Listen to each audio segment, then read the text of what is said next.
महात्मा ज्योतिबा राव फूले, जिनका फोटो आप आगे दिख रहे हैं, महात्मा ज्योतिबा राव फूले और माता सावित्रीबाई फूले और अम्मी हमारी फातिमा शेख, ये तीन जो शख्सियत हैं, इन लोगों ने जिम्मेदारी उठाई क्योंकि उनको ये एहसास हुआ। महात्मा ज्योतिबा फूले ने जब देखा, पढ़ाई के दौरान ये देखा कि हमारे लोगों को पीछे किया जा रहा है। क्यों?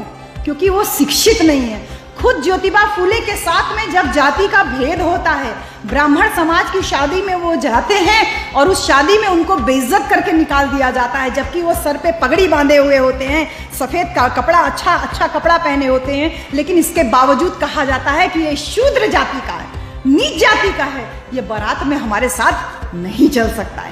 जब वो बेइज्जती वो सहते हैं तो वहाँ से जब बारात से उनको निकाला जाता है तो घर में आके रोते हैं, और रोते रोते इस बात का जब उनको आभास होता है कि कान में कहीं घंटी और घुंघरू की आवाज़ सुनाई दे रही है, उठ के खिड़की पे से निकल के ज्योतिबा फूले देखते हैं तो एक आदमी झुक करके, उसके कमर में झाड़ू लगी होती है, गले में मटकी टंगी होती है, पैरों में घुंघरू बंधा होता है, और वो झुक करके ऐसे डरते डरते चल रहा होता है। चलने से उसके पाँव की घुंघरू की आवाज़ से जब उनका कान भेदता है तो वो उठ के देखते हैं कि अरे बाप रे, मेरी तो बेइज्जती केवल बारात में हुई, ये तो इंसान है लेकिन इसके बावजूद इंसान कहलाने लायक नहीं, क्योंकि इनके कमर में झाड़ू लगी है, इनके गले में मटका टंगा हुआ है। ये ताली बजाने का विषय नहीं है मेरे भाई। अपना इतिहास जानना ताली बजाने का विषय कभी नहीं हो सकता। उस दिन उनके दिमाग में आया कि इस व्यक्ति की ऐसी स्थिति इसलिए है क्योंकि ये शिक्षित नहीं है, इसको ज्ञान नहीं है। बहन जी, हम 5 मीटर साड़ी लपेटते हैं, उसके ऊपर सर पे पल्ला रखते हैं और उसके बाद किचन में खड़े होकर काम करते हैं, और फिर भी अगर कभी रोटी जल जाए या सब्जी में नमक भूल जाए तो घर के लोग फट से मुंह उठा के बोल देते हैं, खाना बनाना नहीं आता क्या? तेरी माँ ने तुझे नहीं सिखाया था क्या? कभी आप 5 मीटर साड़ी लपेट के किचन में जाओ, आदमी खाना बनाता है तो बंडी तक उतार देता है। ऐसा होता है, देखा है मैंने, बहुत सारे हॉस्टल्स में भी देखा है और आम समय में भी देखा, क्योंकि इन्हें आभास है गर्मी का, इन्हें आभास है कि गर्मी लगती है तो आपको सहूलियत के हिसाब से खाना बनाना चाहिए। लेकिन औरतों को इस बात का आभास करा दिया गया है कि तुमको साड़ी ही पहननी है, तुमको सलवार सूट ही पहनना है, तुमको सर पे पल्ला ही रखना है और इसी स्थिति में तुमको काम करना है। तो उनको बोध नहीं है, इसीलिए वो पीड़ित हैं। और यही बोध ज्योतिबा फूले ने समाज को कराया। शिक्षा के ऊपर सबसे ज़्यादा जोर दिया कि इस आदमी की हालत शिक्षा की वजह से है कि वो शिक्षित नहीं है, इस अज्ञानी है, और इसीलिए पहले अपनी पत्नी को पढ़ाते हैं और उसके बाद स्त्रियों की शिक्षा के लिए पहला स्कूल खोलते हैं, जिसकी वजह से आप इतने सारी औरतों को, यहाँ तक कि मुझे भी आज पढ़ा लिखा हुआ देख रहे हैं। और मैं मेयर साहब का भी जो यहाँ पे उपस्थित हैं, प्रीति गुप्ता जी, आपकी सीट मेरे बगल में ही लगी हुई थी, लेकिन वो उस पर कोई और बैठा हुआ था, इसलिए आप मुझसे दूर बैठी हुई हैं। मैं मैडम को भी धन्यवाद करूँगी कि आप यहाँ पर इतने जनमानस को आपने इतना बड़ा हॉल उपलब्ध कराया है। आपकी शिक्षा और हमारी शिक्षा के पीछे ये तीन जो महाभूतियाँ दिखाई दे रही हैं कबीरदास के नीचे, माता सावित्रीबाई फूले, अम्मी फातिमा शेख और महात्मा ज्योतिबा राव फूले, इन्होंने अपनी जिम्मेदारी निभाई। क्यों और कैसे की बात हो रही है? इन्होंने जिम्मेदारी निभाई कि शिक्षा बिना मति गई, मति बिना गति गई, गति बिना नीति गई, ये कहते हैं ना। और उसके बिना जो बहुजन समाज है वो हमेशा गुलाम बना रहा। उस गुलामी को तोड़ने के लिए इन्होंने शिक्षा को हथियार बनाया। और उसके बाद ज्योतिबा फूले के बाद बाबा साहब डॉक्टर अंबेडकर से पहले आते हैं छत्रपति शाहू जी महाराज, जो कि कहते हैं कि तुम्हारे को बाबा साहब डॉक्टर अंबेडकर जैसा मसीहा मिल गया है। वो अपने राज्य में पहली बार 50% आरक्षण लागू कराते हैं, 50% आरक्षण लागू करा के अपनी जिम्मेदारी निभाते हैं। वो कहते हैं कि जो ताकतवर घोड़े हैं और जो कमज़ोर घोड़े हैं, अगर दोनों को एक साथ खोल दिया जाएगा तो जो ताकतवर घोड़े हैं वो कमज़ोर घोड़ों का शेयर खा जाएंगे। ऐसा होता है ना बहन जी?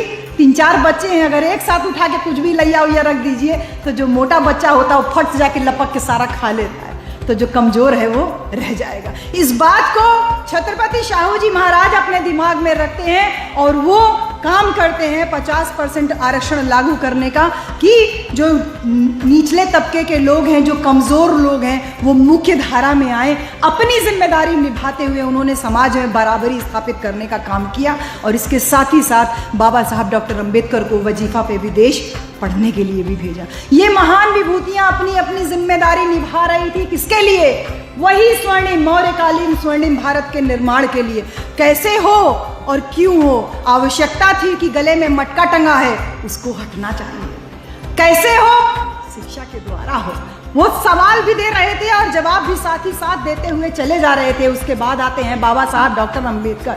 अपने तमाम आंदोलनों के द्वारा 25 दिसंबर को 1927 में जब बाबा साहब मनुस्मृति को जलाते हैं, बहन जी, मनुस्मृति वो ग्रंथ है जो ये कहता है कि नीच लोगों को, अछूत लोगों को, शूद्र लोगों को पैसा कमाने का अधिकार नहीं, शिक्षा का अधिकार नहीं, अच्छा कपड़ा पहनने का अधिकार नहीं, अच्छे घर में रहने का अधिकार नहीं, यहाँ तक कि रास्ते में कभी नीची जाति के लोगों को 1 रुपया अगर पड़ा हुआ मिल जाए तो अपनी जेब में से 4 आना लगा के किसी ब्राह्मण को दान दे दे।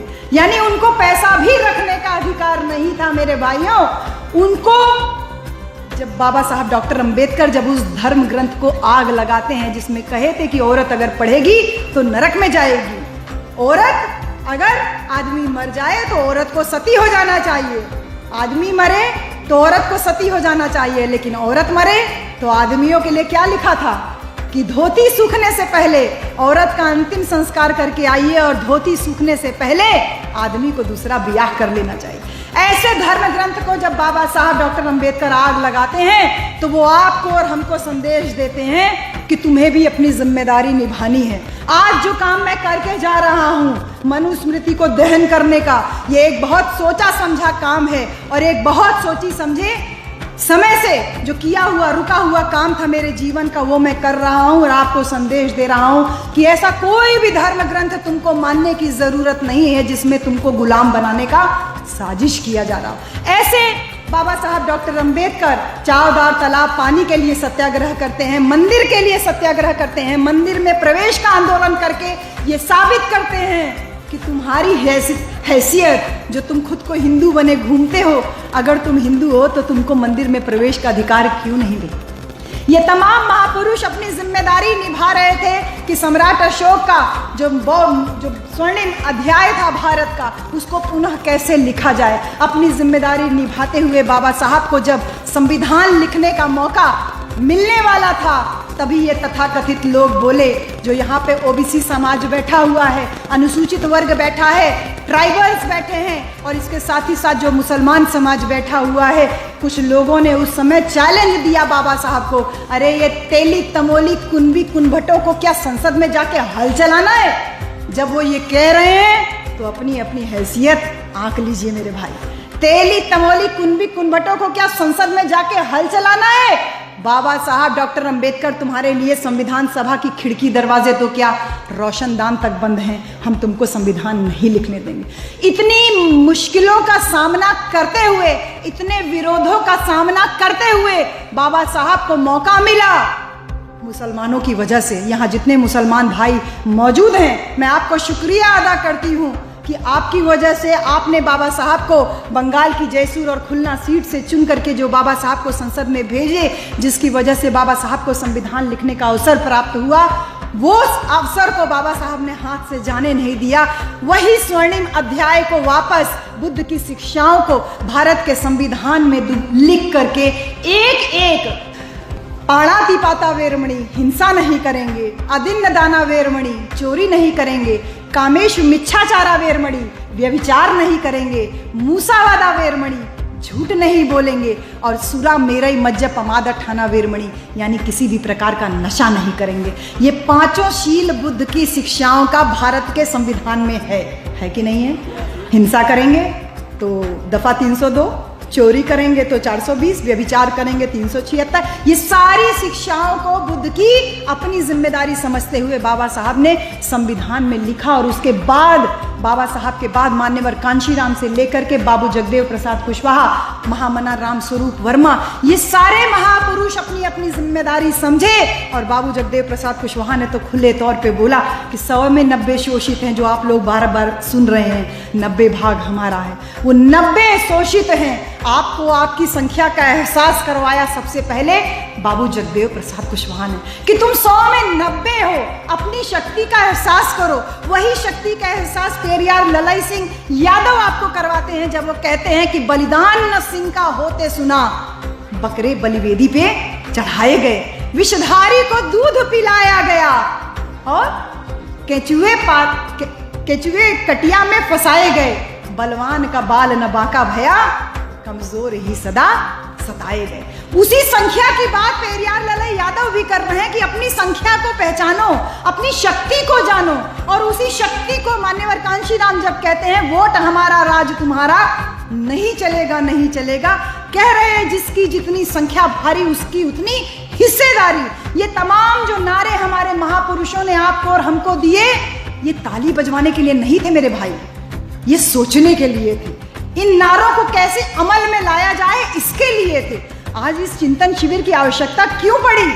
इसीलिए कि शायद इन नारों का प्रभाव कम होता जा रहा है। बाबू जगदेव प्रसाद कुशवाहा, जिनको बिहार का लेनिन कहा जाता था, इतने बड़े बड़े काम उन्होंने जब किए, आखिर किन लोगों को तकलीफ थी? किन लोगों को तकलीफ थी बाबू जगदेव प्रसाद कुशवाहा की बातों से, जो उनको सरेआम सारी भीड़ के बीच में उनको गोली मरवा दी गई और उसके बाद उनकी लाश को घसीटते हुए ले गए, और जब उन्होंने पानी मांगा तो पानी की जगह उनके मुंह पे पेशाब किया गया। ये कौन लोग हैं? कहां से ये इतनी निर्लज्जता लाते हैं, इतनी धृष्टता लाते हैं, इतना दुर्व्यवहार करने का साहस कहां से आता है इनके अंदर? कौन लोग हैं जिन्होंने बाबू जगदेव प्रसाद कुशवाहा जैसे मरते हुए व्यक्ति के मुंह पे पानी की जगह पेशाब डालने की हिम्मत की?